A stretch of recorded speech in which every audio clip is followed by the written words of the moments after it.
At dahil may nabili nga akong itlog ng pugo, gagawa nga ako ng sipo egg kung tawagin. Hindi kumpleto yung sangkap ko pero aari na ito. 10 piraso nga lang yung nabili ko, 2 piso ang isa. Then may mixed veggies ako dito, may all-purpose cream, merong cheese at butter.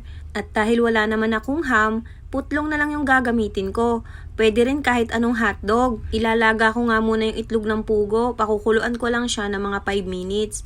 Then itong hotdog o putlong ay hihiwain ko lang ng maliliit. Yung iba nga nagluluto nito ay nilalagyan pa ng mushroom. Yung iba naman ay yung crab and corn yata yun kung tawagin. Then after kong mahiwa yung hotdog ay ito na nga magigisa na nga ako. Sinimulan ko na nga maglagay ng butter. Then magigisa ako dito ng bawang at sibuyas. Hindi ko na nga dinamihan yung bawang at sibuyas kasi hindi rin naman nauubos o hindi rin naman kinakain ng mga bata, naiiwan lang. Kung wala ka namang butter ay pwede naman kahit anong oil lang. Then isunod na nga natin itong putlong. Piprituhin ko lang to hanggang sa maluto siya ng maayos. Yung ibang version naman nito, niluluto muna yung panahog nila. Kunyari, yung ham o kaya yung hotdog, piprituhin muna nila, hindi nila sinasama sa gisa. Yung sa akin kasi ay rekta na. After ko ngang maluto yung putlong ay sinunod ko na nga itong mixed veggies. Itong mixed veggies naman ay nabili ko lang ito sa Dali. 25 pesos yata yon. Kung hindi ako nagkakamali hindi ko natatandaan kung magkano yung pagkakabili ko.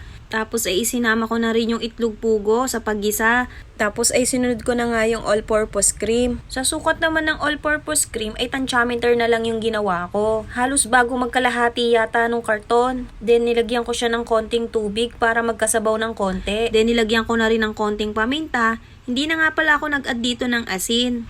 Kasi lalagyan ko ito ng keso, yun na yung magpapabalansi ng lasa niya. Kaya hindi na ako naglalagay ng asin o kahit ano pang pampalasa. Aantayin ko lang itong maiga o lumapot yung sabaw niya. Then saka ko ilalagay itong keso. Pag natunaw na nga yung keso at medyo lumapot na nga yung sabaw niya, ay okay na ito. Kung trip nyo naman na maanghang siya, ay pwede naman kayo maglagay ng sili. Kaya lang sa apart ko ay hindi ko siya nilagyan. Kasi kakainin ito ng mga bata. Masarap nga itong i-partner sa pritong isda, pritong baboy, o kaya pritong manok. Pero kung wala ka namang ipapartner sa kanya, ay ito lang ay ulam na. Siguradong magugustuhan ito ng mga bata. Then pasensya na nga pala dun sa ibang nagpapa-shoutout. Hindi ko na kasi makita kung sino yung mga yon. Pa-mention na lang po ulit dun sa mga post ko o dun sa mga video ko. Salamat po sa inyong panonood. Sa susunod ulit.